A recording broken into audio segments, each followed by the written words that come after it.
इस रैली की सबसे खास बात एक और देखने को मिली कि साधन अगर किसी रैली के आयोजक भेज देते हैं तो लोग तो आ जाते हैं। बहुत लोग शर्मा शर्मी में भी एक दूसरे के कहने से आ जाते हैं रैलियों में, लेकिन एक तो धक्के से बुलाई गई भीड़ हो और एक खुद आई हुई भीड़, उसका अंदाजा इस बात से लगता है कि आए हुए लोगों में कितना उत्साह है, कितनी ऊर्जा और उमंग है अपने नेता के भाषण को सुनने के लिए। और इसी चीज का एक प्रमाण है कि चाहे ब्रिज शर्मा बोल रहे हो, चाहे दिग्विजय चौटाला बोल रहे हो, चाहे दुष्यंत चौटाला बोल रहे हो या डॉक्टर अजय सिंह चौटाला, सबकी बातों को ध्यानपूर्वक दर्शकों ने या जो जनमानस है उसने सुनने का काम किया। मंच के माध्यम से दुष्यंत चौटाला ने अपने 4.5 साल के समय में जो जो उन्होंने काम करवाए उनको भी बारीकियों से गिनाने का काम किया। और जिस तरह से समाज के हर वर्ग को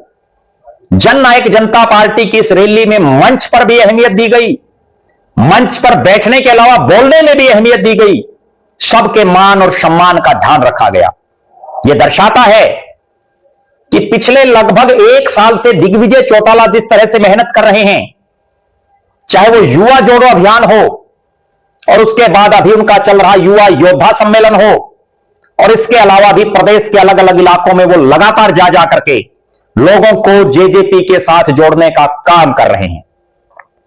वो परिणाम 7 दिसंबर को प्रदेश की जनता ने दे दिया है। और यह तो अभी शुरुआत है, अभी लगभग 2 साल कुछ महीनों बाद हो जाएंगे लोकसभा के चुनाव को, 1.25 साल के आसपास कुछ दिन बाद विधानसभा के चुनाव को हो जाएंगे। इस दरमियान अब जितने ये लोग इस रैली में थे, ये वो जुनूनी लोग थे, ये वो जुनूनी कार्यकर्ता थे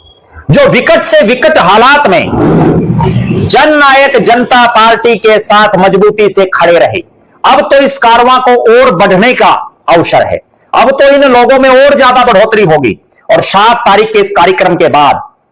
जेजेपी के वर्कर, पदाधिकारी, नेता चार्ज हो गए हैं दोबारा से, और अब वो पूरे जोश और हवास से पूरे हरियाणा प्रदेश में जेजेपी की मजबूती के लिए काम करेंगे। 7 दिसंबर की इस रैली के बाद अभी 13 मार्च को भी युवा योद्धा प्रदेश स्तर का एक रैली टाइप में सम्मेलन होना है, उस पर भी हमारी निगाहें हैं। 7 दिसंबर की इस रैली में हरियाणा के अलग अलग इलाकों से जो भी नेता पूरे दमखम के साथ इस रैली में पहुंचे, अपने साथियों के साथ पहुंचे,